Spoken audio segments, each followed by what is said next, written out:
ये आपका गया, राइट। तो जो टोटल इंटरनल रिफ्लेक्शन है ना, ये सिंपल सा फिनोमेना, इसको अगर मैं डिफाइन करूं तो डेफिनेशन इसकी सिंपल से ये होती है कि तो TIR को जब डिफाइन करोगे आप तो सिंपल से हम बोलते हैं कि व्हेन लाइट, है ना, passes from,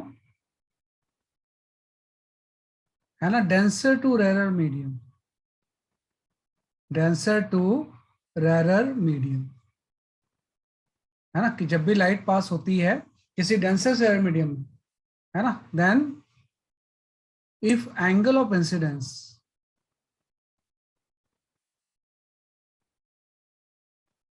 is greater than critical angle,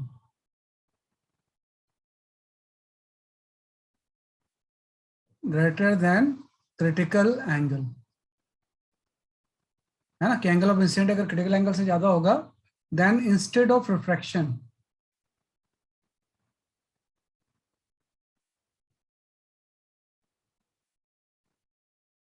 है ना, रे, लाइट लिख लो, रे नहीं, light completely reflect in same medium, completely reflect in same medium, phenomena called as a TIR,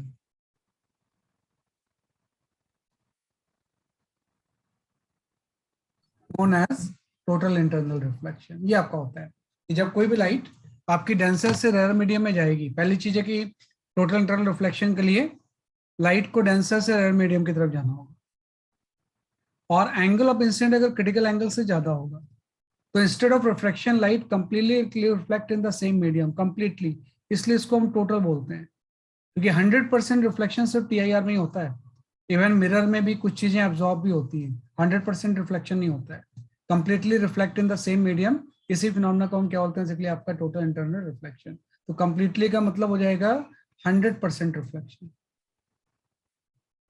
है ना, कि पूरी की पूरी एनर्जी रिफ्लेक्ट हो जाती है ना। ऐसा सिर्फ आपका टोटल इंटरनल रिफ्लेक्शन नहीं होता है, बाकी कोई भी अगर रिफ्लेक्शन का प्रोसेस है वो पार्शियल रिफ्लेक्शन होता है, कंप्लीटली रिफ्लेक्शन सिर्फ किसमें होगा, टोटल इंटरनल रिफ्लेक्शन में। तो इसको मैं एज ए डायग्राम अगर मैं समझूं तो जस्ट मैं इसकी बात कर रहा हूँ, भाई ये आपकी किसी दो मीडियम की बाउंड्री है ना, कि कोई दो मीडियम की बाउंड्री है, मल्टीपल रेज में ले लेता हूँ अलग अलग इंटरवल पे, कि ये जस्ट मैंने नॉर्मल बनाया हुआ है आपका ऐसे, है ना, ये सारे नॉर्मल है, वैसे डॉटेड बनाते हैं लेकिन मैंने इस तरह से बनाया हुआ है ऐसे। तो क्या होगा कि कोई भी रे इस तरह से इंसिडेंट होगी, तो अगर ये इसका इंसिडेंट एंगल कम है तो आपको पता है डेंसर से जब रेयर में जाएगी तो ये अवे फ्रॉम नॉर्मल बैंड हो जाएगी ऐसे, अवे फ्रॉम नॉर्मल ऐसे चलेगी, है ना। तो फर्स्ट केस में तो जस्ट मैंने आपसे ऐसा बोला कि कोई भी रे यहाँ से स्टार्ट हुई और यहाँ से आपका इस तरह से चलेगी, ये आपका आई हो गया एंगल ऑफ इंसिडेंट, और ये आपका हो गया एंगल ऑफ रिफ्रैक्शन, और ये इस मीडियम को आप म्यू वन ले लो, है ना, और ये मीडियम आप ले लो बेसिकली आपका म्यू टू, है ना, कि भाई या इसको आप म्यू वन ले लो, ज्यादा अच्छा रहेगा, कि रेरर मीडियम को हम म्यू वन ले लेते हैं और डेंसर को क्या लेते हैं बेसिकली आपका जो आपका म्यू टू ले लेते हैं, और इसके इसमें पक्की बात है कि म्यू टू की वैल्यू म्यू वन से ज्यादा होगी। TIR का मतलब ही तभी है जब रे कहाँ से पास होगी, डेंसर टू रेरर मीडियम, है ना, ग्लास से एयर में जाए, वाटर से एयर में जाए, कहीं भी जा सकती है। तो आपको पता है कि जैसे डेंसर से एयर में जाएगी तो नॉर्मल से अवे बैंड होगी। अब आई अगर हम बढ़ाएंगे ना तो स्नेल्स, यहाँ भी स्नेल्स लॉ तो वैलिड हो गई ना, हम जब लिखेंगे यहाँ पे mu sine i equal to, we can write mu sine r, mu two sine r, sorry उल्टा लिखा है मैंने यहाँ पे, तो यहाँ पे म्यू टू ले लिया ना मैंने, ये आपका हो जाएगा बेसिकली आपका mu two sine i equal to आपका हो गया बेसिकली आपका म्यू वन साइन आर, ये आपका गया इस तरह से। ये म्यू टू साइन आई की वैल्यू क्या होगी बेसिकली आपकी म्यू वन साइन आर के इक्वल हो गई। तो इसमें जब भी आप आई इंक्रीज करोगे तो आर भी इंक्रीज होगा, क्योंकि म्यू टू और म्यू वन का रेशियो तो कांस्टेंट रहता है, जब भी हम आई इंक्रीज करेंगे तो आर की वैल्यू भी क्या होगी, इंक्रीज होगी। जैसे जैसे आप आई इंक्रीज करते जाओगे आर इंक्रीज होता जाएगा। तो अब यहाँ पे एक क्रिटिकल एंगल आ गया, कि जब ये क्रिटिकल एंगल होगा तो उस टाइम आर की वैल्यू 90 डिग्री होगी। तो जब ये एंगल ऑफ इंसिडेंट आपके क्रिटिकल के इक्वल होगा, कि आपने एंगल बढ़ा दिया, तो उस टाइम जो रे, जो रिफ्रैक्शन के बाद रे जाएंगी वो आपकी इस तरह चली जाएगी, कि अगर ये एंगल ऑफ इंसिडेंट थीटा सी के इक्वल है, इसी को क्रिटिकल एंगल बोलते हैं, तो उस टाइम एंगल ऑफ रिफ्रैक्शन जो होगा वो 90 डिग्री हो जाएगा। ये आपका है ना। तो सिंपल है कि जब तक आई की वैल्यू क्रिटिकल से कम होगी तब तक तो रिफ्रैक्शन दूसरे मीडियम में होगा, लेकिन जैसे ही एंगल ऑफ इंसिडेंट क्रिटिकल के इक्वल होगा आर की वैल्यू आपकी 90 हो जाएगी, है ना। तो यहां से क्रिटिकल एंगल का कंसेप्ट आ गया। अब अगर ये एंगल ऑफ इंसिडेंट क्रिटिकल से हम ज्यादा ले लें किसी केस में, है ना, कि सपोज एंगल ऑफ इंसिडेंट आपका क्रिटिकल से ज्यादा है ना, कि भाई क्रिटिकल से ज्यादा है, कि जो भी हम एंगल ऑफ इंसिडेंट ले रहे हैं और लार्ज कर दिया हमने ऐसे, तो रे का रिफ्रैक्शन नहीं होगा, बल्कि इसी मीडियम में ये 100% ऐसे रिफ्लेक्ट हो जाएगी। ये रे का रिफ्रैक्शन नहीं होगा, बल्कि इसी मीडियम में लॉ ऑफ रिफ्लेक्शन को फॉलो करते हुए रे रिफ्लेक्ट हो जाएगी। इसी को हम TIR बोलते हैं, we call it as a TIR।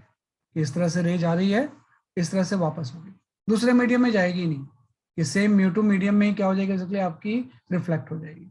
और जब रिफ्लेक्ट होगी तो अगर एंगल ऑफ इंसिडेंट आई है और एंगल ऑफ रिफ्लेक्ट दोनों एंगल सेम हो जाएंगे आपके, है ना। और अब इस बात ऐसा तभी होगा जब आई की वैल्यू क्रिटिकल एंगल से क्या होगी, ज्यादा होगी। तो वही मैंने यहाँ पे लिखा है कि when light passes from denser to rare, if angle of incident is greater than critical angle, है ना, then instead of refraction light completely reflect in same medium. इसी फिनोमेना को हम क्या बोलते हैं, इसलिए आपका टोटल इंटरनल रिफ्लेक्शन, है ना। तो देखो कि क्रिटिकल एंगल तो यहाँ से आ जाएगा, कि अगर मुझे इस केस में क्रिटिकल एंगल निकालना है तो स्नेल्स लॉ तो वैलिड ही होगी ना।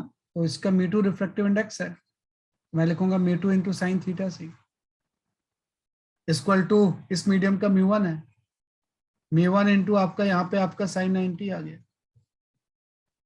है ना। तो अल्टीमेटली साइन थीटा सी की जो वैल्यू होगी वो आपकी म्यू1 बाई म्यू2 हो जाएगी, है ना। मतलब क्रिटिकल एंगल की जो वैल्यू होगी वो साइन इनवर्स म्यू1 बाई म्यू2 हो जाएगी। ये क्रिटिकल एंगल आ गया, कि अगर म्यू1 म्यू2 मुझे पता है तो इन दोनों मीडियम का क्रिटिकल एंगल क्या हो जाएगा, साइन इनवर्स म्यू1 बाई म्यू2, है ना। इसमें म्यू2 डेंसर मीडियम है और म्यू1 जो है वो रेयर मीडियम, है ना। तो क्रिटिकल एंगल की वैल्यू ये आ गई। तो क्रिटिकल एंगल से अगर ये ज्यादा होगा तो रे दूसरे मीडियम में जाएगी नहीं, बल्कि उसी मीडियम में 100% रिफ्लेक्ट होगी, इसका एक फ्रैक्शन भी इस तरफ नहीं जाएगा, है ना। इसी प्रोसेस को हम क्या बोलते हैं, टोटल इंटरनल रिफ्लेक्शन, है ना। तो ये आप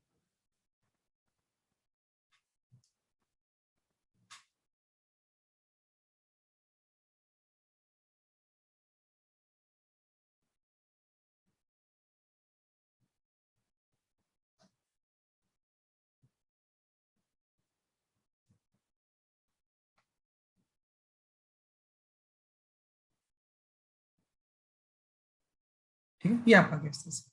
इसके बाद हम आते हैं जो नेक्स्ट चीज इसमें है, जैसे नॉर्मल केस में रेयर मीडियम एयर ही होता है, कि वैसे तो मैंने दो मीडियम अलग अलग लिए हैं, अलग अलग दो मीडियम हो सकते हैं, लेकिन नॉर्मल केस में जो रेयर मीडियम जो होता है वो एयर होता है। इस तरह से आपका, है ना, कि नॉर्मल केस में अगर हम ऐसा ले लें तो नॉर्मल केस में नॉर्मल रेयर मीडियम जो होता है वो एयर होता है। ये अगर कोई नॉर्मल है, इस तरह से अगर कोई रेज आ रही है ना, तो अगर मैं क्रिटिकल एंगल का केस बनाऊं तो ऐसे रे स्ट्राइक करेगी और ये आपकी इसके अलोंग ऐसे चली जाएगी, है ना। और इसमें मैं ऐसा ले लेता हूं कि इस मीडियम का जो रिफ्रैक्टिव इंडेक्स है ये आपका कोई म्यू है डेंसर मीडियम का, और यहाँ पे एयर है, एयर का रिफ्रैक्टिव इंडेक्स ऑलमोस्ट 1 हो जाएगा। और अगर ये एंगल क्रिटिकल एंगल है ना, तो यहाँ पे रे आपकी ऐसी चली जाएगी और ये एंगल ऑफ रिफ्रैक्शन कितना हो जाएगा, 90 डिग्री हो जाएगा। तो उस केस में ऑब्वियसली बात है कि सिर्फ एक ही मीडियम इन्वॉल्व है ना, तो जब मैं यहाँ पे स्नेल्स लॉ लगाऊंगा तो मैं लिखूंगा mu sine theta C equal to आपका 1 साइन 90 हो जाएगा। तो यहाँ से साइन ऑफ क्रिटिकल जो होगा वो 1 बाई म्यू के इक्वल हो जाएगा, है ना। तो सिंपल से हम बोलते हैं कि अगर विथ रिस्पेक्ट टू एयर हम ले लें तो normally sine of critical angle 1 by mu के इक्वल होता है। मीन्स क्रिटिकल एंगल की वैल्यू क्या हो जाएगी, साइन इनवर्स 1 बाई म्यू, है ना। तो साइन इनवर्स क्या हो जाएगा, एक्चुअली आपका 1 बाई म्यू हो जाएगा। ये आपका क्रिटिकल एंगल आ गया। अगर इस क्रिटिकल एंगल से ज्यादा एंगल ऑफ इंसिडेंट होगा तो इंस्टेड ऑफ रिफ्लेक्शन रे सेम मीडियम में क्या हो जाएगी, रिफ्लेक्ट हो जाएगी। इसी को हम बोलते हैं टोटल इंटरनल रिफ्लेक्शन।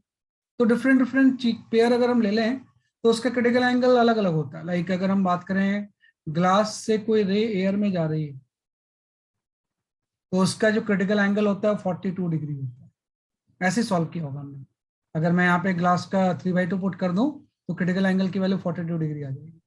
अगर कोई लाइट वाटर से एयर में जा रही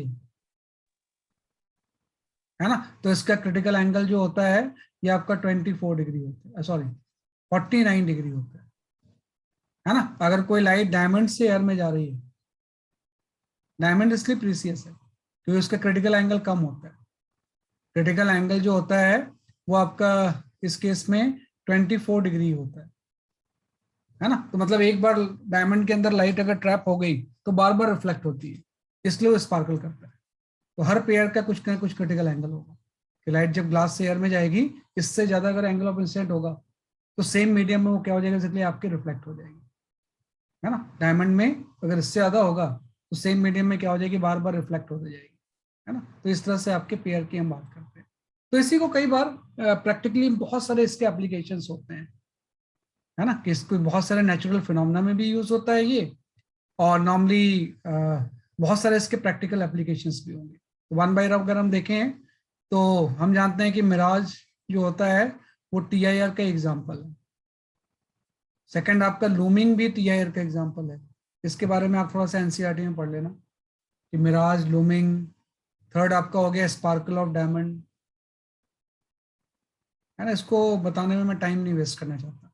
स्पार्कल ऑफ डायमंड, है ना, ये भी इसी की वजह से होता है। फोर्थ आपका हो गया मिराज हो गया, लूमिंग हो गया, स्पार्कल ऑफ डायमंड हो गया। नॉर्मली हम यहाँ पे ऑप्टिकल फाइबर में भी इसी का कंसेप्ट हम यूज करते हैं, है ना। जो रेनबो फॉर्मेशन होता है वो भी इसी की वजह से होता है। रेनबो फॉर्मेशन, रेनबो फॉर्मेशन में दोनों चीजें होती हैं, डिस्पर्सन भी होता है, TIR भी होता है। बाद में आप प्रिज्म जब पढ़ोगे तो डिस्पर्सन पढ़ोगे, प्लस TIR, दो फिनोमेना इन्वॉल्व होते हैं। तो डिस्पर्सन एंड TIR भी हो गया। आपको जो मैं बताऊंगा ये सब चीजें आप NCERT से पढ़ोगे। एक चीज बस बताऊंगा कि वर्किंग ऑफ ए पेरिस्कोप, जो पेरिस्कोप होता है उसमें आजकल हम नॉर्मली ये चीज यूज नहीं करते हैं, डायमंड मतलब मिरर यूज नहीं करते हैं, उसकी जगह पे राइट एंगल प्रिज्म यूज करते हैं, है ना। कि पेरिस्कोप के बारे में थोड़ा सा डिस्कस करूंगा मैं आपसे। तो पहले जस्ट मैंने TIR के बारे में आपको बता दिया, है ना। ये इसके नेचुरल फिनोमेना जिसमें हम इसको अप्लाई करते हैं।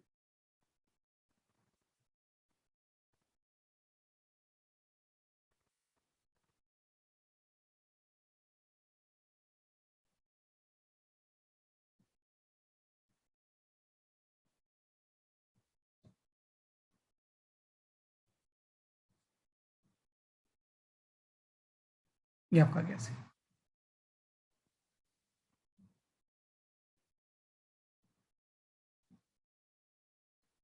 ठीक है। तो जिस पेरिस्कोप, आपको पता है पेरिस्कोप जब हम यूज करते हैं ना, तो वाटर के अंदर से वाटर के बाहर चीजों को देखने के लिए यूज करते हैं, है ना। कि अंडर वाटर से बाहर की चीजों को देखने के लिए हम पेरिस्कोप यूज करते हैं। तो जो पेरिस्कोप का स्ट्रक्चर होता है वो आपका इस तरह से होता है। जब भी मैं यहाँ पे पेरिस्कोप फॉर्म करूंगा तो पहले हम पेरिस्कोप में क्या यूज करते थे, मिरर यूज करते थे, प्लेन मिरर 45 डिग्री के एंगल, लेकिन अब हम ऐसे यूज नहीं करते हैं, बल्कि पेरिस्कोप को is use to see object from under water, है ना। कि वाटर के अंदर से बाहर की चीजों को देखने के लिए नॉर्मली हम पेरिस्कोप इसमें यूज करते हैं। तो जो पेरिस्कोप है इसका जस्ट आपका इस तरह से हो जाएगा कि अब जो पेरिस्कोप हम फॉर्म करते हैं इस तरह से बना लेते हैं। इस शेप की एक ट्यूब ले लेते हैं हम इसमें, थोड़ा बड़ा बना लेता हूं मैं, नहीं तो समझने में मुश्किल होगी। ये आपका आ गया, है ना। कि इस तरह से आपकी एक कोई ट्यूब है जिसको हम सील कर देते हैं, है ना। कि ये जो ट्यूब होगी ये कैसी होगी, बेसिकली आपकी सील्ड होगी, लाइक दैट, है ना। और इसमें दो प्रिज्म हम बना लेते हैं ऐसे, है ना। सील्ड ट्यूब है आपकी, और ये वाटर के अंदर इस तरह से रहता है। तो आपका पर्पज ये होता है इस पेरिस्कोप से कि बाहर की चीजों को देखना, कि अगर यहाँ पे कोई ऑब्जेक्ट है तो उसको यहाँ से विजुलाइज करना। तो इसके लिए हम पेरिस्कोप यूज करते हैं। तो मैं क्या करता हूँ यहाँ पे ना एक प्रिज्म ले लेता हूँ ऐसा, मैं right angle prism, like that. एक लाइट एंगल प्रिज्म हम यहाँ बना लेते हैं ऐसे, इधर is to right angle prism. और राइट एंगल प्रिज्म है तो आपको पता है कि यहां से जब भी आपकी इस तरह से रे जाएगी, है ना, कि यहाँ पे इस तरह से रे आपकी स्टार्ट होके यहाँ पे पहुंचेगी, तो राइट एंगल है, मतलब यहाँ पे एंगल ऑफ इंसिडेंट 45 डिग्री हो जाएगा। इस केस में जो एंगल ऑफ इंसिडेंट हो जाएगा 45 डिग्री हो जाएगा, जो क्रिटिकल 42 से ज्यादा होगा। तो इस तरफ रे नहीं जाएगी, बल्कि इसका TIR हो जाएगा, यहाँ पहुंचेगी। यहाँ पे भी एंगल ऑफ इंसिडेंट जो होगा वो आपका 45 डिग्री हो जाएगा, जो कि 42 से ज्यादा है, तो फिर रे ऐसे चली जाएगी, है ना। तो नॉर्मली यहाँ से रे स्टार्ट होकर आई में एंटर करके, तो नॉर्मली उस चीज को हम वॉच कर सकते हैं, है ना। तो अल्टीमेटली यहाँ से रे स्टार्ट हुई और रिफ्लेक्ट होके इस तरह से चली गई, है ना। और ये TIR इसलिए हो रहा है क्योंकि जो एंगल ऑफ इंसिडेंट है ना वो 45 डिग्री है इस केस में, because prism is right angle, है ना, कि right angle isosceles prism, isosceles हम इसमें प्रिज्म यूज करते हैं, है ना। तो यहाँ से आपकी रेंज आएगी, और एंगल ऑफ इंसिडेंट अगर 45 डिग्री है तो वो क्रिटिकल से ज्यादा है, तो एक ग्लास और एयर का क्रिटिकल एंगल सिर्फ 42 डिग्री होता है, तो रिफ्लेक्ट होके यहाँ पे आ जाएगी। तो इससे इमेज क्वालिटी बेटर होती है, क्योंकि मैं इसकी जगह पे मिरर भी लगा सकता था, प्लेन मिरर। लेकिन प्लेन मिरर क्या है ना, लाइट को एब्जॉर्ब भी करता है, 100% रिफ्लेक्शन नहीं होता है। लेकिन अगर हम इसको लगाएंगे प्रिज्म को, तो इसमें क्या होगा, बेसिकली आपका 100% रिफ्लेक्शन है ना। तो ये पेरिस्कोप की वर्किंग होती है। तो बहुत सारे TIR के क्या होते हैं, कुछ नेचुरल फिनोमेना भी होते हैं और कुछ ऐसे भी एप्लीकेशंस होते हैं, राइट। अब हम मेन पॉइंट पे आ जाते हैं। मेन पॉइंट हमारा ये था कि यहाँ पे एक बहुत इंपॉर्टेंट ग्राफ आता है ना, कि भाई लाइट आपकी पास हो रही है from denser to rarer medium, है ना, कि angle of deviation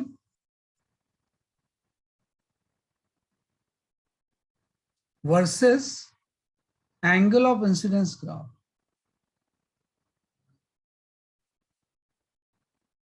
incidence graph, if light passes from medium to air, medium to air, है ना, कि जब लाइट आपका मीडियम से एयर पास होगी तो angle of deviation versus angle of incident का हम यहाँ पे ग्राफ बनाते हैं, है ना, कि जब ये कहाँ से पास होगी, इसलिए आपकी मीडियम से एयर में, है ना। तो जस्ट इस केस का मैं ग्राफ बना रहा हूँ, है ना, कि भाई ये आपकी दो मीडियम की बाउंड्री है, राइट, और यहाँ से आपकी एयर में जा रही है, यहाँ से इस तरह से आई और नॉर्मल से अवे बेंड हो गई। फिलहाल मैं ऐसा ले रहा हूँ क्रिटिकल से कम है, ये नॉर्मल से क्या होगी, लाइट बेसिकली आपकी अवे हो गई। तो इस केस का हम ग्राफ प्लॉट कर रहे हैं, ये आपका आ गया, ये आपका एंगल ऑफ इंसिडेंस हो गया और ये एंगल ऑफ रिफ्लेक्शन हो गया, है ना। तो इसका डेविएशन, लाइट डेविएट हुई है, तो डेविएशन का आई के साथ हम ग्राफ बनाना चाह रहे हैं। तो आप देखो कि इसमें क्या होगा ना, दो तरह के फेज होंगे। अगर ये आई की वैल्यू क्रिटिकल से कम है ना, कि एंगल ऑफ इंसिडेंस अगर क्रिटिकल से ये कम है ना, तो उस केस में जो एंगल ऑफ डेविएशन होगा हम निकाल लेंगे, एंगल ऑफ डेविएशन की वैल्यू R - I होगी ना, ये एंगल ऑफ डेविएशन की वैल्यू R - I तो हो जाएगी, क्योंकि भाई इंसिडेंट रे और इमर्जेंट रे के बीच का एंगल ही होता है, तो एंगल ऑफ डेविएशन का मतलब यही हो जाएगा कि अगर ये मीडियम चेंज नहीं होता, ये म्यू से 1 पे जा रही है, तो राइट सीधी चली जाती है, तो this is angle of deviation, तो डेविएशन R - I हो जाएगा। और आई की वैल्यू को मैं, आर की वैल्यू को मैं आई के टर्म्स में लिख सकता हूँ by the using Snell's law, by mu sine is equal to आपका हो जाएगा 1 साइन आर, तो आर की वैल्यू हो जाएगी sine inverse mu sine i, है ना। तो आर की वैल्यू आप यहाँ पुट कर दो, तो ये आपका हो जाएगा बेसिकली आपका साइन इनवर्स, है ना, म्यू साइन आई माइनस आई आ गया आपका। तो ये जो फंक्शन है ना, ये नॉन लीनियर इंक्रीजिंग फंक्शन, इस फंक्शंस को अगर हम देखें डेल्टा और आई में क्या रिलेशन है, तो ये जो फंक्शन है this is a non linear increasing function, non linear increasing function, मतलब जो भी ग्राफ बनेगा वो इंक्रीजिंग होगा और नॉन लीनियरली इंक्रीज होगा। तो पहला तो हो गया I is less than theta सी, है ना, तो इसको पहले आप लिख लो, है ना। ये जस्ट हम एक ग्राफ बना रहे हैं, angle of deviation versus angle of incidence. कई बार इस ग्राफ से रिलेटेड बहुत सारे क्वेश्चंस होते हैं।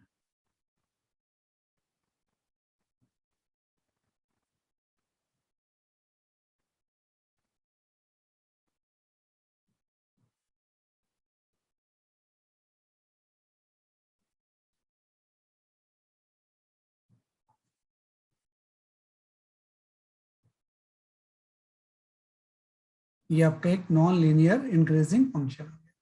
लेकिन वही बात है कि ऐसा अगर आई हम बढ़ाते जाएं तो एक स्टेज आएगा जब क्रिटिकल एंगल आ जाएगा, उसके बाद स्टेज आएगा TIR हो जाएगा। तो अगर मैं दूसरा केस इसमें ले लूं कि if I is greater than critical angle, कि अगर आई की वैल्यू क्रिटिकल एंगल से ज्यादा है ना, कि ग्राफ तो हम बाद में प्लॉट करेंगे, पहले हम केस ले लेते हैं जब आई की वैल्यू क्रिटिकल एंगल से ज्यादा है। तो जब आई क्रिटिकल एंगल से ज्यादा होगा फिर तो आपको पता है कि रिफ्लेक्शन तो होगा ही नहीं, फिर तो उस केस में TIR हो जाएगा ना, कि इस तरह से आपकी रे जाएगी और सेम मीडियम में रिफ्लेक्ट हो जाएगी आपकी ऐसे। तो फिर एंगल ऑफ डेविएशन का फॉर्मूला चेंज हो जाएगा ना, वो तो फिर मिरर जैसा ही हो जाएगा कि एंगल ऑफ डेविएशन जो होगा, अगर आई एंगल ऑफ इंसिडेंस है तो ये सेम एंगल में रिफ्लेक्ट हो जाएगी, है ना। तो एंगल ऑफ डेविएशन की वैल्यू अब ये हो जाएगी, this is the angle of deviation. तो इस केस में डेविएशन की वैल्यू हम जानते हैं कि ये 180 माइनस 2i होता है, या पाई माइनस 2i हो जाता है ना। तो आप देखो अब जो हो गया, अब ये लीनियर डिक्रीजिंग फंक्शन हो गया ना, कि डेल्टा की जो वैल्यू आ गई वो आपकी आ गई पाई माइनस 2i, ये तो लीनियर फंक्शन आ गया। तो ये जो फंक्शन होगा this is your linear decreasing function, है ना। तो जब तक एंगल ऑफ इंसिडेंट क्रिटिकल से कम है तब तक इंक्रीजिंग नॉन लीनियर फंक्शन है, और जैसे एंगल ऑफ इंसिडेंट की वैल्यू क्रिटिकल से ज्यादा हो गई this is the linear decreasing function आ गया। अब हम ग्राफ पे आ जाते हैं कि आपका जो मेन पर्पस था ये ग्राफ बनाना था, है ना, कि भाई जो डेल्टा का एंगल ऑफ इंसिडेंस के साथ, है ना, कि डेल्टा का हम किसके साथ ग्राफ बनाते हैं, जैसे कि आपके एंगल ऑफ इंसिडेंस के साथ, delta versus angle of incidence, ये हम ग्राफ बनाते हैं, है ना। तो अब ऐसा बात है कि ये जो ग्राफ होगा स्टार्टिंग में तो ये ऐसा हो जाएगा जब तक क्रिटिकल एंगल हम नहीं पहुंचते हैं, ये ऐसा अप टू क्रिटिकल एंगल तक, है ना। क्योंकि अभी आपने पढ़ा कि जब तक क्रिटिकल एंगल से डेल्टा की वैल्यू जो होती है वो आपकी होती है साइन इनवर्स म्यू साइन आई माइनस आई, इसके अकॉर्डिंग ग्राफ बन रहा है ना। इसी में अगर मैं आई की वैल्यू क्रिटिकल एंगल पुट कर दूं तो उस टाइम डेल्टा आ जाएगा, कि अगर आई की वैल्यू मैं क्रिटिकल पुट कर दूं यहाँ पे डेल्टा की वैल्यू आपकी आ जाएगी sine inverse mu sign of critical minus theta critical, और साइन ऑफ क्रिटिकल 1/म्यू होता है ना, कि अभी हम जानते हैं कि जो साइन ऑफ क्रिटिकल होता है इसकी वैल्यू अभी आपने डिफाइन किया कि 1/म्यू होती है, तो 1/म्यू से म्यू कैंसिल हो जाएगा, साइन इनवर्स 1 आ जाएगा, मतलब ये पाई/2 आ जाएगा। तो डेल्टा की वैल्यू आपकी हो जाएगी पाई/2 माइनस क्रिटिकल। मतलब जैसे जैसे हम एंगल ऑफ इंसिडेंस बढ़ाएंगे एंगल ऑफ डेविएशन बढ़ेगा नॉन लीनियरली, जैसे ये क्रिटिकल एंगल को अप्रोच करेगा उस टाइम एंगल ऑफ डेविएशन की वैल्यू ये हो जाएगी, उस टाइम एंगल ऑफ डेविएशन की वैल्यू जो होगी वो पाई/2 माइनस क्रिटिकल हो जाएगी। और जैसे इसके बियॉन्ड जाएंगे अब तो फंक्शन चेंज हो गया, कि जैसे आप इसके बियॉन्ड जाओगे तब तो डेविएशन का फॉर्मूला ही चेंज हो गया ना, 180 माइनस 2i आ गया, यहाँ पे एक डिसकंटिन्यूटी हो जाएगी, है ना। और इसके बाद फिर लीनियर डिक्रीजिंग फंक्शन ऐसे आ जाएगा, लाइक दैट, ये ग्राफ आ जाएगा, है ना, क्योंकि उसके बाद आपको होता है इसके अकॉर्डिंग चेंज होगा, है ना। तो जब हम आई की वैल्यू यहाँ पे क्रिटिकल पुट करेंगे तो जो एंगल ऑफ डेविएशन यहाँ पे होगा, है ना, इसमें अगर पुट करेंगे तो ये 180 माइनस 2 थीटा सी हो जाएगा, और जैसे जैसे आप आई बढ़ाओगे कम होता जाएगा, और जैसे ये एंगल ऑफ इंसिडेंस आपका पाई/2 हो जाएगा एंगल ऑफ डेविएशन 0 हो जाएगा, है ना। यहाँ से आप देख लो कि एंगल ऑफ डेविएशन कब 0 होगा, एंगल ऑफ डेविएशन तब 0 होगा 180 माइनस 2i, आप पाई लिख लो यार, ज्यादा सही रहता है, इसको 180 लिखना सही नहीं होता है ना, पाई-2 थीटा से, है ना, ये हर जगह पाई है ना। तो ये आपका आ गया आई की वैल्यू आपकी पाई/2 हो गई, तो जब आई की वैल्यू पाई/2 होगी तो एंगल ऑफ डेविएशन क्या हो जाएगा, सबसे आपका 0 हो जाएगा। तो ये आपका ग्राफ आ गया जो हम करना चाहते थे, काफी इंपॉर्टेंट चीज है। तो इससे आप देखो कि हम ये बोल नहीं सकते ना कि कोई भी अगर मैं डेविएशन ले लूं कि भाई इस डेविएशन के लिए कितना एंगल ऑफ इंसिडेंस होगा, दो जगह पे कट कर रहा है, अगर एंगल ऑफ इंसिडेंस कुछ डिफरेंट है ना, कि भाई सेम डेविएशन के दो एंगल ऑफ इंसिडेंस पॉसिबल है, एक जो थीटा सी से कम होगा और एक थीटा सी से जो ज्यादा होगा, है ना। तो उस तरह से थोड़ा सा इसके ऊपर कई बार ऑब्जेक्टिव पूछे जाते हैं। ये ग्राफ लिख लेना थोड़ा सा। ये मैंने ग्राफ बनाया है कि when light passes from medium to air, जब मीडियम से एयर में पास होती है तो डेल्टा का आई के साथ ग्राफ ऐसा होता है।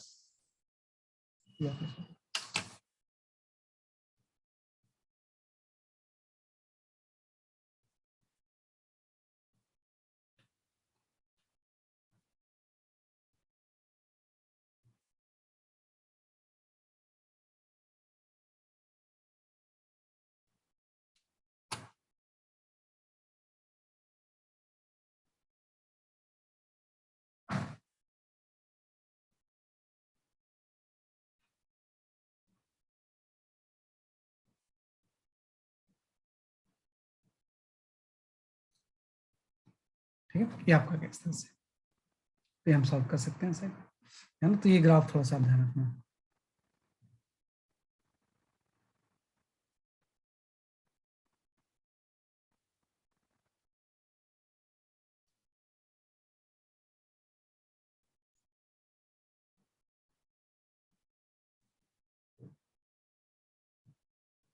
ठीक है, ये आपका आंसर। इसके बाद एज ए थ्योरी टीआईआर में एक चीज हम और जानते हैं, है ना। ये एज ए थ्योरी हम पढ़ रहे हैं टीआईआर की, बाद में न्यूमेरिकल्स करेंगे। एक हम वर्ड यूज करते हैं circle of illuminance, circle of illuminance, है ना। तो सर्किल ऑफ इल्यूमिनेंस ये होता है कि जैसे मैंने बोला कि ये आपका कोई वाटर का सरफेस है ना, कि यहाँ पे वाटर है या कोई भी मीडियम हो सकता है, कि इस तरह से वाटर है ना, और ऊपर में एयर है। अब मैं यहाँ पे क्या करता हूँ ना, एक सोर्स ऑफ लाइट रखता हूँ, कि there is a source of light, S जो है ना, ये लाइट का सोर्स है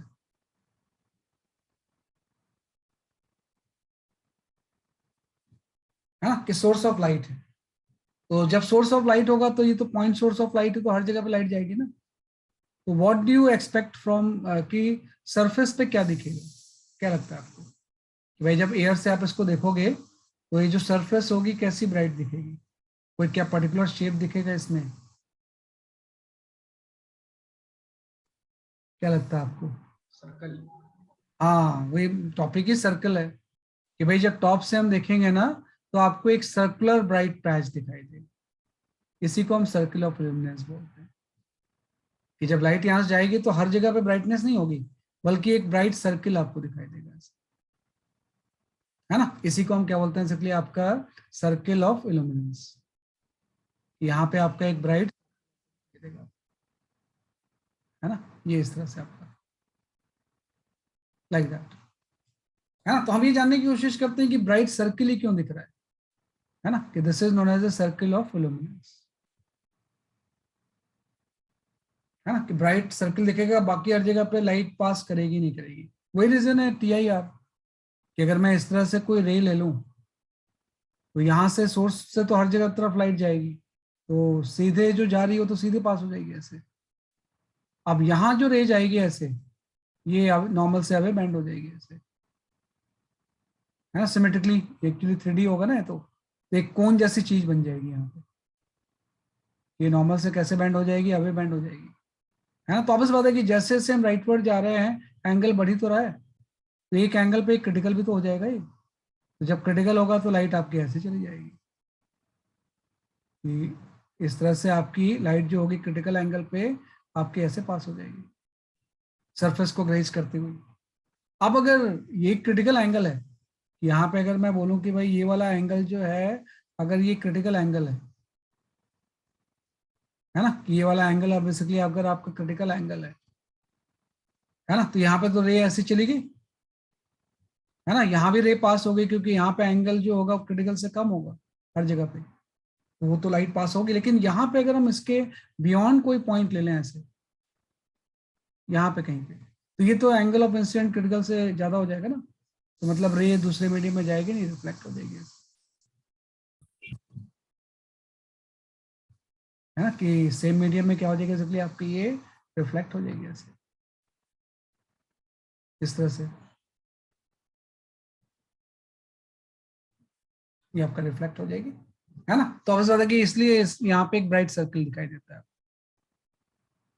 है ना, क्योंकि इसके बियॉन्ड जो लाइट होगी वो बेसिकली आपकी उसका टीआईआर हो जाएगा। और सेम रिवर्सिबिलिटी ऑफ रेस से बोले कि बाहर से भी रे जो होगी ना वैसे ही इंटर करेगी, इसके बियॉन्ड वाली रे यहाँ से भी इंटर नहीं कर पाएगी इसमें। तो रिवर्सिबिलिटी ऑफ रे अप्लाई करेंगे तो उसका रिवर्स भी ट्रू है, जो भी रे बाहर से अंदर आएगी वो भी ऐसी आएगी जैसे मैंने शो किया है रिवर्सिबिलिटी ऑफ रे के हिसाब से। ये आपका सर्किल ऑफ इल्यूमिनेंस होता है। अब इस सर्किल का we can find out the radius. अगर आपसे कोई पूछे कि इस सर्किल का रेडियस कितना होगा तो हम इजिली कैलकुलेट कर सकते हैं। अगर इसकी सोर्स की डेप्थ h है, ये क्रिटिकल एंगल है तो ये भी क्रिटिकल हो जाएगा। तो यहां से जो tan ऑफ क्रिटिकल होगा ये आपका r/h हो जाएगा, मतलब रेडियस ऑफ द सर्किल जो होगा h tan ऑफ क्रिटिकल हो जाएगा। और tan ऑफ क्रिटिकल हम निकाल सकते हैं क्योंकि साइन ऑफ क्रिटिकल तो हम जानते हैं कि साइन ऑफ क्रिटिकल अगर 1/μ होती है तो जो tan ऑफ क्रिटिकल होगी ये आपकी 1/√μ² - 1 हो जाएगी। तो यहाँ से रेडियस का फॉर्मूला आ गया, h क्या हो जाएगा √μ² - 1। ये रेडियस आ गया। ये जो सर्किल ऑफ इल्यूमिनेंस है इसका रेडियस बेसिकली आपका इतना होगा, है ना। अगर मैं इसमें कोई डिस्क किसी रेडियस की यहाँ पे रख दूं तो बिल्कुल लाइट बाहर जाएगी ही नहीं, टोटल कट ऑफ हो जाएगा। भाई यहीं से तो पास हो रही है, अगर मैं कोई ओपैक चीज यहाँ पे रख दूं जिससे कि लाइट क्रॉस नहीं कर सकती है इतने रेडियस का जो मैंने यहाँ पे कैलकुलेट किया है, तो कोई भी लाइट बाहर नहीं जाएगी, इधर से तो जा ही नहीं पाएगी, जहां से जा सकती है उसको आपने प्रिवेंट कर दिया, तो टोटल डार्कनेस होगा ऊपर में। तो ये आपका रेडियस आ गया कि सर्किल ऑफ इल्यूमिनेंस की यहाँ पे रेडियस कितनी होगी। एक तो चीज ये होगी, एक और इस पे चीज होती है इंपॉर्टेंट कि भाई लाइट का कितना फ्रैक्शन बाहर निकलेगा। भाई लाइट तो हर जगह पे जा रही है ना, तो कुछ फ्रैक्शन तो बाहर निकल रहा है। तो अगर आपसे कोई पूछे कि what is the fraction of light emerge out, कि भाई लाइट का कितना फ्रैक्शन इसमें इमर्ज होगा, तो क्या हम इसको निकाल सकते हैं कि कितना फ्रैक्शन ऑफ लाइट इमर्ज होगा। कोई आपके पास टेक्निक है क्या, थोड़ा सोचो, सोच के बताओ मुझे कि अगर मैं निकालना चाहता हूँ कि भाई टोटल इसका कोई पावर P है, तो लाइट तो हर जगह पे जा रही है ना, स्फीयर में डिस्ट्रीब्यूट होती है, तो आपकी जो लाइट निकल रही है एक छोटे से कोन से ही बाहर निकल रही है, तो लाइट का कितना फ्रैक्शन बाहर निकलेगा। क्या कोई टेक्निक है जिससे हम निकाल सकते हैं। सॉलिड एंगल कॉन्सेप्ट लगा के। हाँ बिल्कुल बिल्कुल सही बात है, सॉलिड एंगल। सॉलिड एंगल कई जगह पे यूज होता है, जैसे आपने फ्लक्स कैलकुलेशन में यूज किया था, यहाँ भी हम यूज कर लेंगे। ग्रेविटेशन में भी यूज होता है सॉलिड एंगल, सैटेलाइट की रेंज निकालने के लिए। वो शायद अभी हमने पढ़ा नहीं है क्योंकि उस टाइम हम सॉलिड एंगल के बारे में उतने जानते नहीं थे 11th में। सैटेलाइट की ट्रांसमिटिंग रेंज निकालने के लिए, जो कम्युनिकेशन में बाद में आएगा, उस टाइम भी पढ़ लेते हैं इसमें, उसके लिए भी सॉलिड एंगल ही हम यूज करते हैं। तो सिंपल सा कॉन्सेप्ट यही तो है यहाँ पे कि भाई यहाँ पे एक कोन बना हुआ है आपका, है ना, किस तरह से आपका कोन बना हुआ है आपका, और इस कोन का क्रिटिकल जो हाफ एंगल है आपको पता है, इस तरह से हाफ एंगल हम जानते हैं, है ना। तो आपको ये तो निकालना कि टोटल का कितना फ्रैक्शन बाहर निकलेगा, है ना। तो ये हाफ एंगल आपका क्रिटिकल ही तो है, इस क्लोन का हाफ एंगल क्रिटिकल है। यहाँ पे सोर्स ऑफ लाइट रखी हुई है, तो इसी से तो फ्रैक्शन बाहर निकल रहा है, तो कितना बाहर निकलेगा हम निकाल सकते हैं। हम यहाँ पे जस्ट लॉजिक ये वो देंगे कि अगर 4 पाई सॉलिड एंगल है तो जो पावर इमर्ज हो रही है वो P हो रही है, पूरा लाइट बाहर निकल गया अगर सोर्स का पावर P है तो यूनिट सॉलिड एंगल से जो पावर इमर्ज आउट होगी वो P/4 पाई होगी। अगर इसका हाफ एंगल थीटा सी है तो इसका जो सॉलिड एंगल होगा ये आप जानते हो, ये 2π1 - cos थीटा सी हो जाएगा। ये फॉर्मूला होता है कि अगर किसी भी कोण का प्लेन हाफ एंगल थीटा सी है तो उसका सॉलिड एंगल इतना हो जाएगा। तो 2π × 1 - cos थीटा सी का सॉलिड एंगल कितना होगा, उससे कितनी लाइट बाहर निकलेगी। तो यूनिट से इतनी निकल रही है तो उसको इस एंगल से मल्टीप्लाई कर दो, 2 पाई इंटू 1 - cos थीटा, है ना। तो यहाँ से आपका आ गया कि जो बाहर लाइट बाहर निकलेगी वो P डैश होगी, और P डैश की वैल्यू आपकी हो जाएगी P/2 इंटू 1 - cos थीटा। तो P is the total power और P dash is the emerging power है। तो जब फ्रैक्शन निकालेंगे तो ये P डैश बाई P हो जाएगा। तो P डैश बाई P की जो वैल्यू हो जाएगी वो सिंपल से आपकी half into 1 - cos of critical हो जाएगी। तो अगर साइन ऑफ क्रिटिकल पता है तो कॉस ऑफ क्रिटिकल भी निकाल लेंगे, तो इससे फ्रैक्शन आ जाएगा कि भाई टोटल का कितना परसेंट निकलेगा या कितना फ्रैक्शन बाहर निकलेगा। तो ये भी एक इंपॉर्टेंट चीज है जिसको कि हम इसमें क्या करते हैं, सॉल्व करते हैं, तो हम कर लेते हैं ऐसे। तो फ्रैक्शन ऑफ लाइट जो इमर्ज आउट होगी वो आपकी इतनी, तो ये भी थोड़ा सा आपको ध्यान रखना है।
बेटा वो सॉलिड एंगल थोड़ा सा पढ़ना होगा आपको, concept of solid angle SC Verma में पढ़ लेना, तब आपको आएगा ये, है ना। Just study concept of solid angle, उससे रिलेटेड है। पहले इलेक्ट्रोस्टैटिक्स में मैंने बताया होगा सॉलिड एंगल, है ना, तो इस तरह से आ जाएगा। तो 4 पाई से अगर पावर P है तो यूनिट से इतना होगा, तो अगर प्लेन हाफ एंगल क्रिटिकल है तो इसका सॉलिड एंगल ये हो जाएगा, तो इससे इतनी पावर इमर्ज होगी। फ्रैक्शन का मतलब इतनी बाहर निकली टोटल पावर P से उसका रेशियो, उसी को हम बोलते हैं fraction of the light emerge out. तो is the formula for fraction of light emerge, है ना, कि कितनी फ्रैक्शन ऑफ लाइट जो होगी यहाँ से बाहर निकलेगी।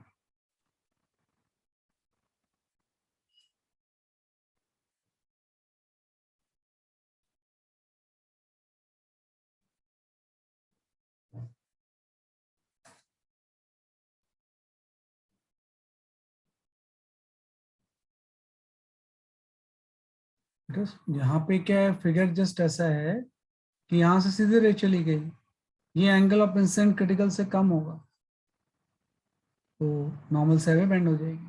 लेकिन एक स्टेज आएगी तो जब क्रिटिकल एंगल पे आ जाएगा ये। जब क्रिटिकल एंगल पे होगा तो ये 90 पे चली जाएगी, उसके बाद जो लाइट जाएगी वो तो बाहर ही नहीं निकलेगी ना। तो ऐसा 3D में बनेगा तो एक कोन बन जाएगा ना, और उस कोन के एपेक्स में जो होगा वो सोर्स होगा।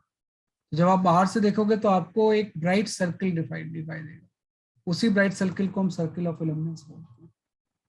कि जब आप एयर से कोई ऑब्जर्वर इसको देखेगा तो सरफेस पे एक ब्राइट सर्कल दिखेगा, यहाँ से लाइट बाहर निकल रही होगी, जो कि इस कोन का बेस हो जाएगा। तो उसी की हम बात कर रहे हैं।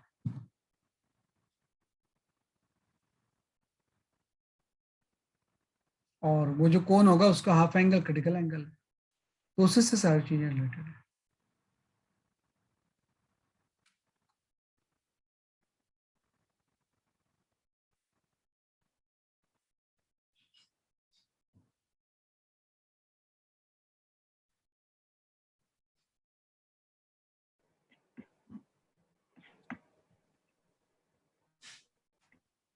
ठीक है, ये आपको तो ये जस्ट थ्योरेटिकली तो आपको यही चीज है, बाकी तो कुछ नहीं। इसमें मेन चीज वही है कि भाई क्रिटिकल एंगल होता क्या है, और उसके बाद फर्दर की चीजें कि भाई स्नेल्स लॉ तो यूज करना होता है हर जगह पे। भाई जो भी चीजें हमने जो भी ड्राइव किया है सारा स्नेल्स लॉ से तो किया है, तो स्नेल्स लॉ को इसमें क्या करना होता है, उसके लिए आपको यूज करना होता है।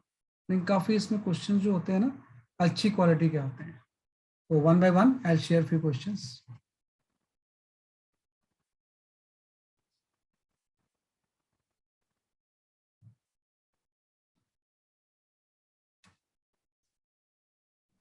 सर लास्ट पेज दिखा दीजिए। अभी दिखा रहा हूँ बेटा।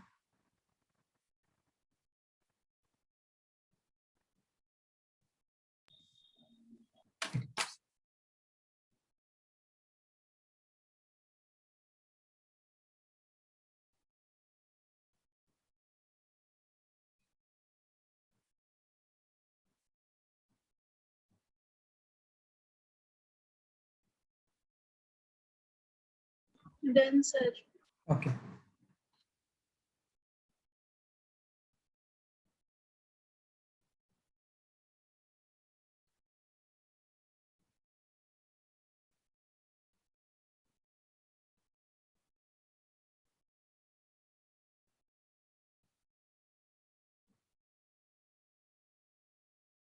हाँ, I can go for this question.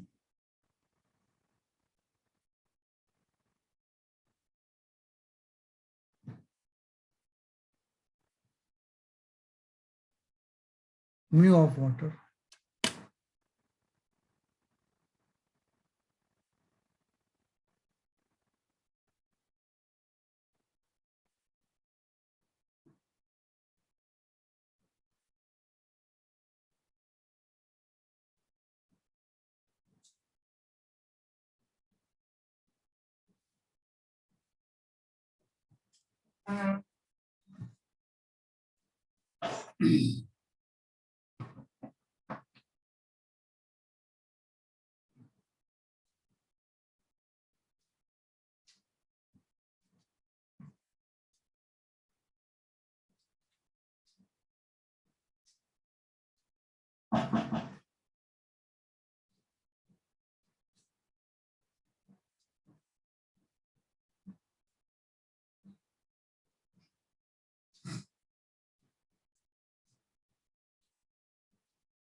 Neglect partial reflection, वही बात है, इसने सही बोला है, क्योंकि हमेशा रिफ्लेक्शन और रिफ्लेक्शन दोनों एक ही तरह एक साथ ही होते हैं ना। तो जहां पर रिफ्लेक्शन होता है वहां पर रिफ्लेक्शन भी हो रहा होता है पार्शियली। सिर्फ टीआईआर एक ऐसी चीज है जिसमें कि 100% रिफ्लेक्शन होता है, कोई रिफ्लेक्शन नहीं होता है।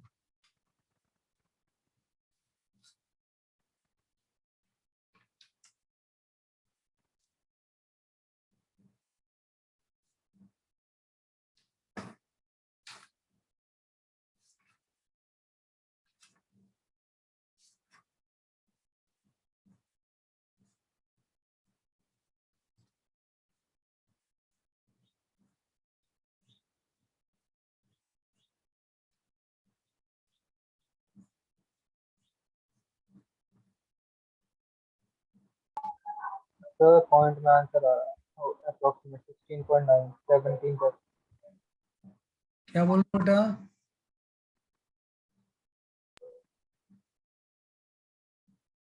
हाँ, खुशी एंड सुहाना, आपका आंसर सही है।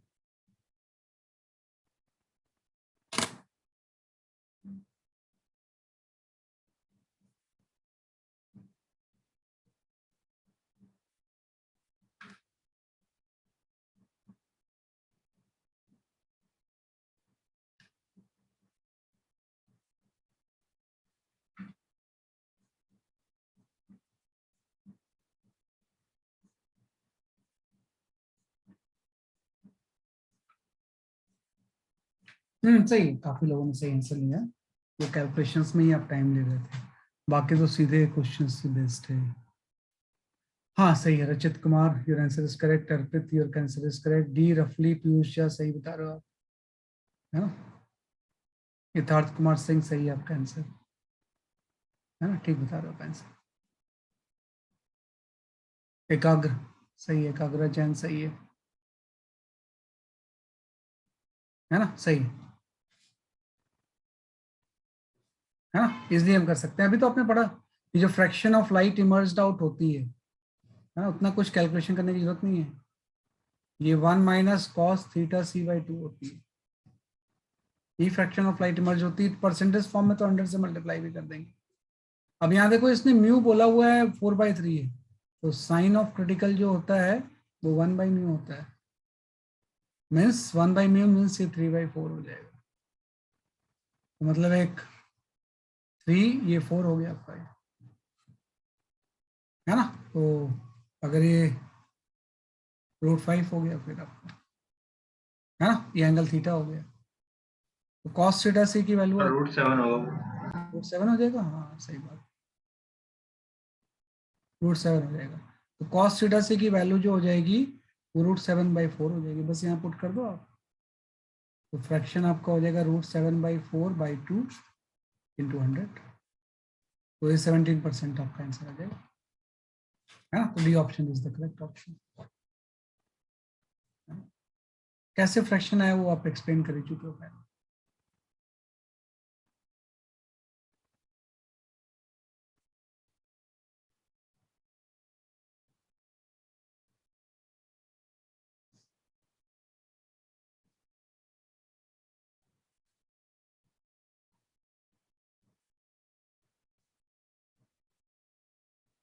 तो इससे आपका D option is correct option.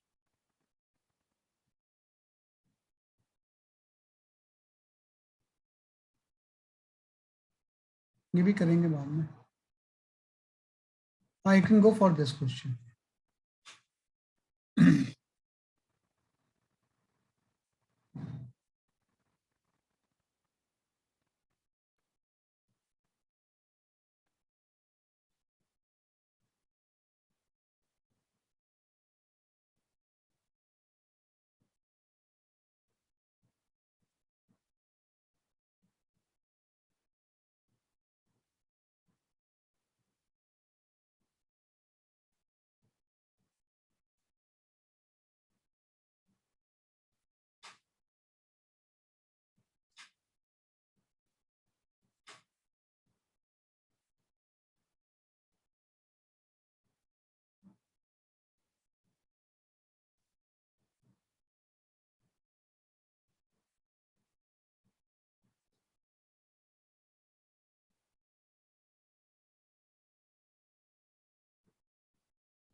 हाँ, आपका आंसर सही है।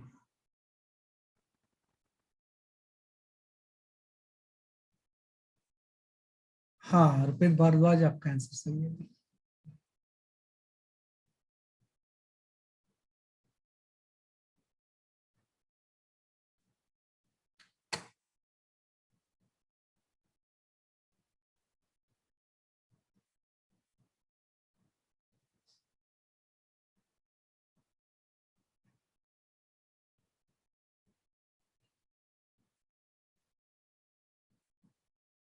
हाँ, पीयूष है और आंसर इज करेक्ट।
देखो, इसमें मैं बताता हूँ कैसे सॉल्व करेंगे हम इसे। कि भाई रे जो होगी वो तो सीधी चली जाएगी ऐसे, क्योंकि यहाँ तो नॉर्मल इंसिडेंस है ना।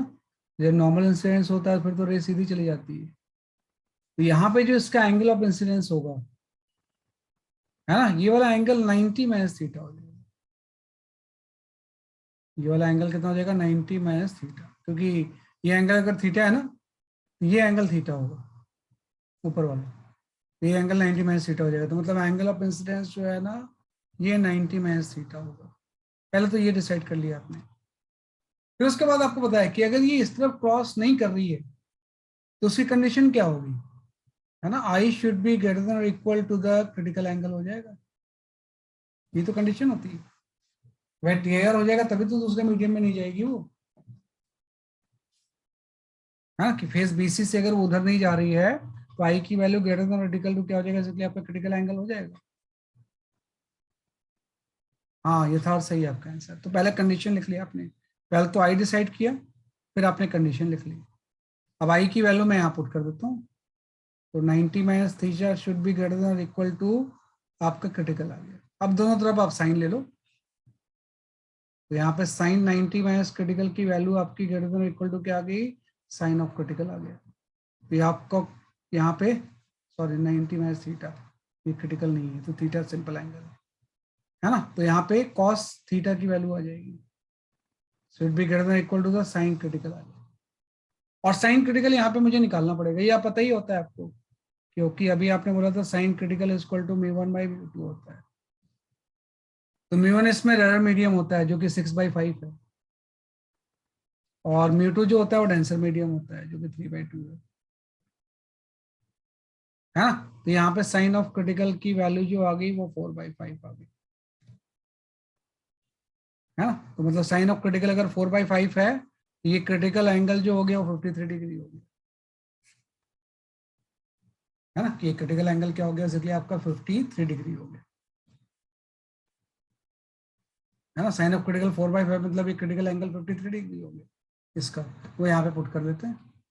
तो cos theta should be greater than और इक्वल टू आपका हो जाएगा साइन ऑफ 53 डिग्री, है ना। और साइन ऑफ 53 डिग्री जो होता है वो 3/5 होता है ना। तो इससे हम निकाल लेंगे cos theta should be greater than equal to आपका होना चाहिए साइन ऑफ क्रिटिकल 3/5 आ जाएगा, है ना। तो ये आ गया आपका, ठीक है नहीं, वैल्यू इतनी आ गई आपकी। लेकिन आपको पता है जब थीटा बढ़ेगा ना तो cos थीटा कम होता है, तो इसलिए इक्वालिटी इनवर्स हो जाएगी। है ना, theta should be less than, then 4/5 होगा ना, हाँ sin 53 4/5 होता है ना। हाँ साइन 53 4/5 होता है, सही तो है, यहाँ लिखा तो मैंने, लेकिन यहाँ पे तो कॉस आ गया ना, साइन 53 4, सॉरी हाँ सही बात है, 4/5 हो जाएगा। तो थीटा की वैल्यू जो होगी वो साइन इनवर्स आपका कॉस इनवर्स आपकी आ जाएगी। Theta should be less then और इक्वल टू आपका हो जाएगा कॉस इनवर्स 4/5, है ना, और कॉस इनवर्स 4/5 37 डिग्री होता है। ये आपका अल्टीमेटली आंसर आ गया, है ना। तो मेन चीज यहीं पे खत्म हो गया था क्वेश्चन, बाकी तो सारा कैलकुलेशन वाला पार्ट है ना, कि बाकी तो जो था जस्ट कैलकुलेशन वाला पार्ट है ना, कि अगर थीटा की वैल्यू इससे कम है या हम इसके इक्वल ले लें तो इधर एक क्रॉस नहीं करेगा, इससे ज्यादा होगा तो क्रॉस कर जाएगा। ये आपका आंसर आ गया।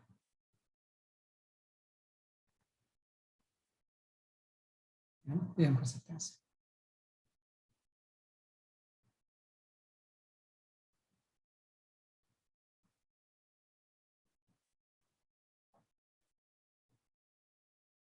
तो A option is the correct option, है ना, ए ऑप्शन इसका सही है।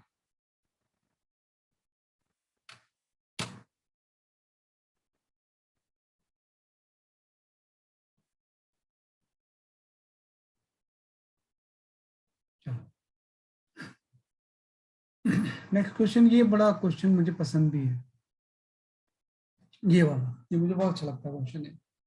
बस आप देखो आपका आंसर आ रहा है कि नहीं आ रहा है इसमें।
मतलब एक्स तक लाइट नहीं पहुंच पाएगी उस एक्स लेंथ में, वो एक्स लेंथ कितनी होगी?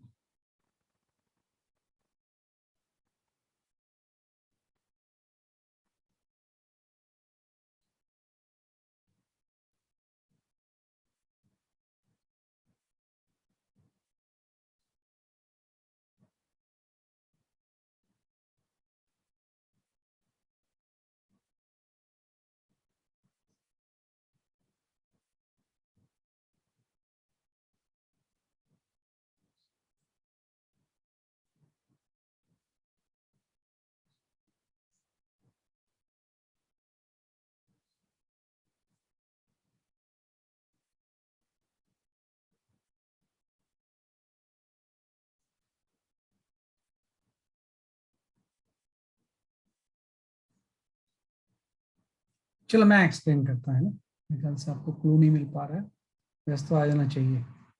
देखो क्या होगा, ये सारी बीम जो होगी ना, है ना, ये सही क्वेश्चन है TIR का।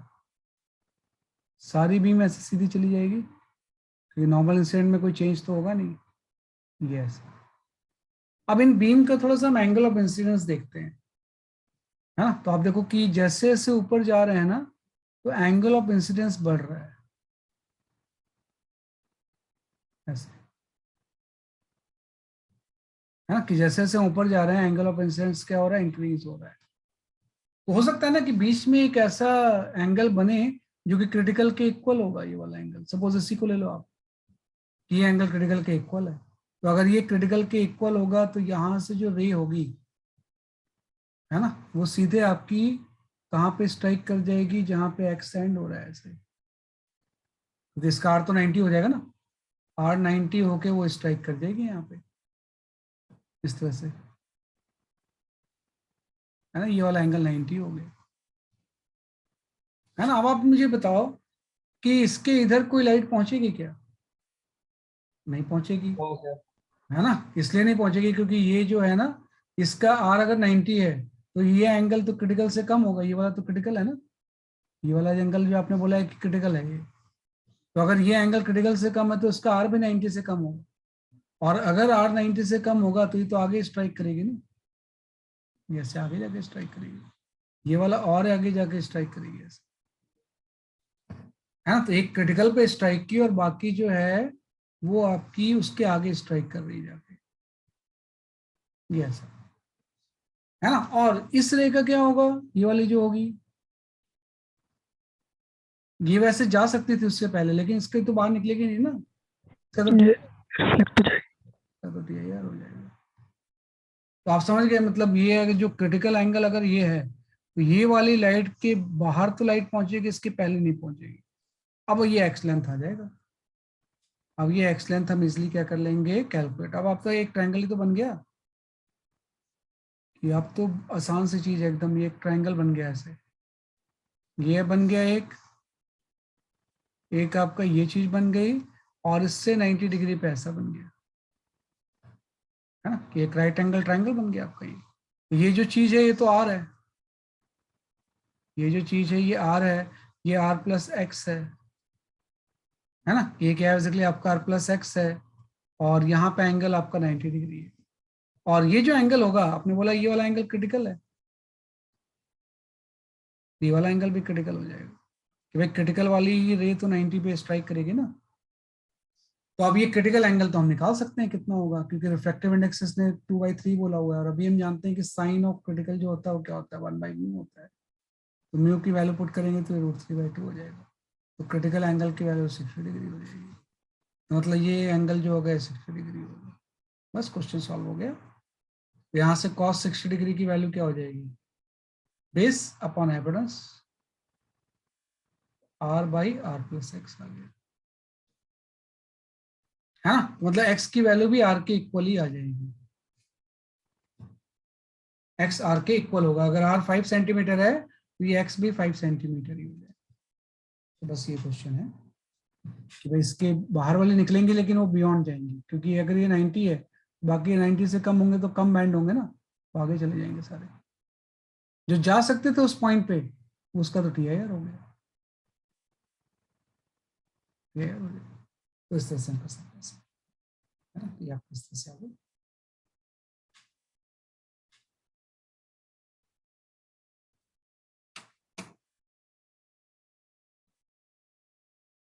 हाँ, वो थोड़ा सा इसमें स्किल्स यूज करने थे, आपके आंसर आ गए। तो आंसर इज द 5 सेंटीमीटर।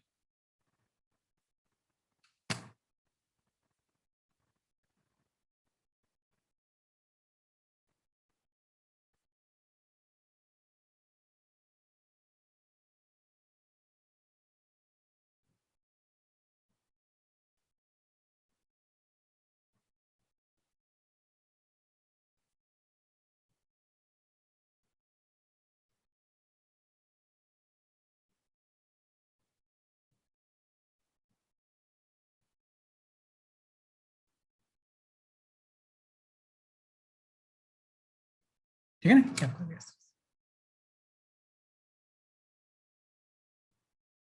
नहीं, ट्राइंगल तो मैंने इसी को इनलार्ज करके बना दिया है यहाँ पे। ये फिगर यहाँ पे क्लियर नहीं थी ना, तो इसी चीज को मैंने यहाँ पे बना दिया है। तो ये जो चीज थी ना जिसको मैं यहाँ पे बनाने वाला था, इसको मैंने यहाँ बना दिया है क्लैरिटी के लिए। यहाँ पे बहुत कॉम्प्लिकेटेड हो जाता है ना ये, तो जो काम की चीजें थी उसको अलग करके ट्राइंगल के फॉर्म में बना दिया। वो तो क्लैरिटी के लिए मैंने बना दिया। मैं यहीं पे आ गया, 90 पे एंगल था, इस चीज को अलग करके मैंने यहाँ बना दिया। ये आपका गया। ठीक है, चलो एक और देखते हैं, क्वेश्चन कोई अच्छा मिल जाता है तो।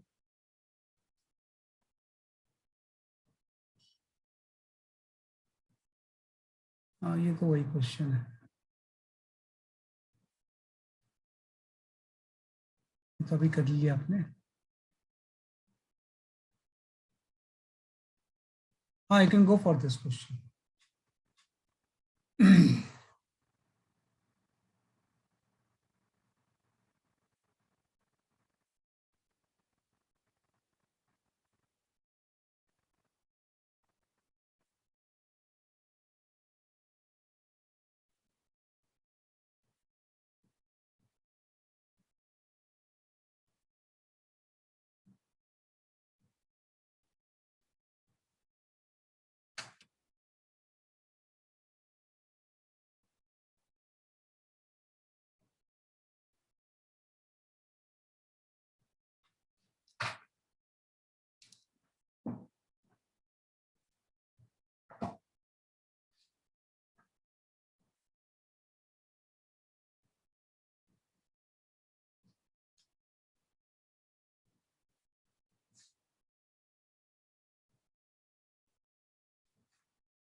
हाँ, यथार्थ, योर आंसर इज करेक्ट.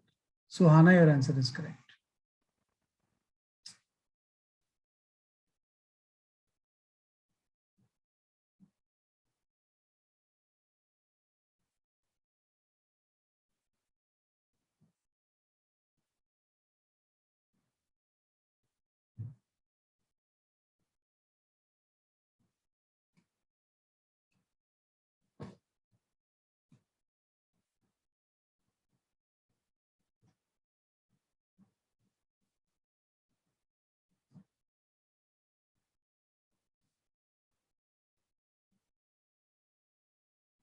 हाँ, अंकुश सही है. And false name is also correct.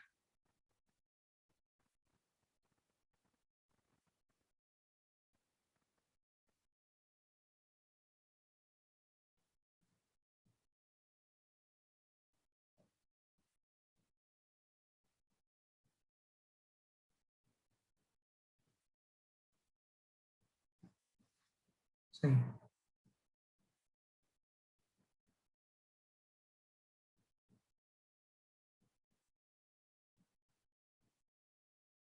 नहीं खुशी बेटा, ये सही नहीं है. इसमें तो साइन थीटा ही आ जाएगा ना. वो ज्योमेट्री ठीक से यूज करो आप, तो वहां पे जो थीटा होगा वो थीटा ही रहेगा, वो कॉस में कन्वर्ट होगा ही नहीं.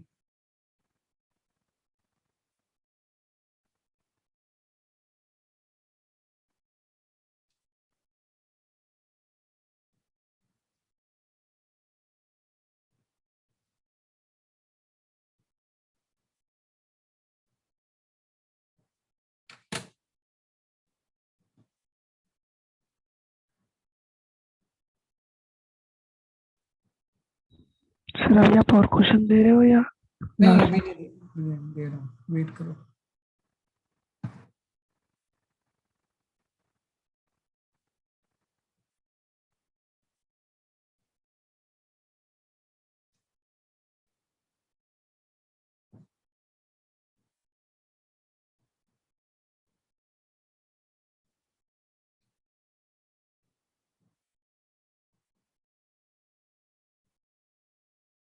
हाँ, ये आसान सा क्वेश्चन था वैसे, इसमें कुछ ज्यादा कुछ नहीं था, है ना. इसमें बेसिकली एंगल जो होगा ना, अगर ये थीटा है तो ये थीटा ही होगा, है ना. ज्योमेट्री से वाला एंगल थीटा ही होगा. तो इसने बोला ना कि मतलब यहाँ पे totally reflect two rays BC होना चाहिए, मतलब कुछ ऐसा केस होना चाहिए, मतलब इसमें टीआईआर होना चाहिए, इक्वालिटी से काम नहीं चलेगा. हाँ, एकाग्र सही है आपका आंसर. इक्वालिटी से काम नहीं चलेगा, रिफ्लेक्ट होके बीसी पे पहुंचना है, तो ये जो थीटा है should be greater than theta C होना चाहिए. इक्वालिटी लोगे तो बीसी पे नहीं पहुंचेगा ना वो तो इसके लॉन्ग ऐसे चला जाएगा. वो केस है ही नहीं, इसने तो बोल रहा है कि totally reflected to reach the face BC, टू एयर होना है. टेयर जब होना है तो theta is greater than theta C होता है. बस इसमें तो ये थीटा है तो थीटा ही होगा ना. यहाँ से sine theta should be greater than sine theta C हो जाएगा. बस हो गया question solve. Sine theta C की वैल्यू कितनी होती है जब दो मीडियम इन्वॉल्व होते हैं? ये μ1/μ2 होती है. μ1 जो होता है वो रेयर मीडियम का होता है, तो रेयर मीडियम यहाँ पे वाटर है और डेंसर मीडियम यहाँ पे ग्लास है. यहाँ से आपका 8/9 आ गया, है ना. तो sign theta should be greater then 8/9 आ गया. तो थीटा साइन वाला है ना, तो उसमें तो इक्वालिटी चेंज होगी नहीं, तो theta should be greater then, या यही आंसर है, आपको अलग करना ही नहीं है इसमें. तो ये option is the correct answer, है ना. ये ऑप्शन सही है आपका. तो इस तरह से हम कर सकते हैं ऐसे, है ना. तो इसी तरह से क्वेश्चन आते हैं, आसान से ही होते हैं, ठीक है ना. ये हम कर सकते हैं, ठीक है. तो आज हमने थोड़ा सा we have studied about the TIR, है ना. लेकिन अभी थोड़ा सा ना आपको और इसको स्ट्रॉन्ग करना है. जो रिफ्रैक्शन और टीआईआर वाला पार्ट जो है ना, ये तो जस्ट मैंने आज बहुत थोड़े से बहुत इजी क्वेश्चंस ही करवाए हैं आज. इसमें काफ़ी क्रिटिकल पॉइंट्स आते हैं. तो सैटरडे की क्लास में भी ना, जो हमने लास्ट क्लास में पढ़ा था और आज पढ़ा था, इसी को और स्ट्रॉन्ग करेंगे भैया before moving to the present. तो इसके बाद, Okay, sir. है ना. तो that's all for today. Bye bye. Thank you, sir.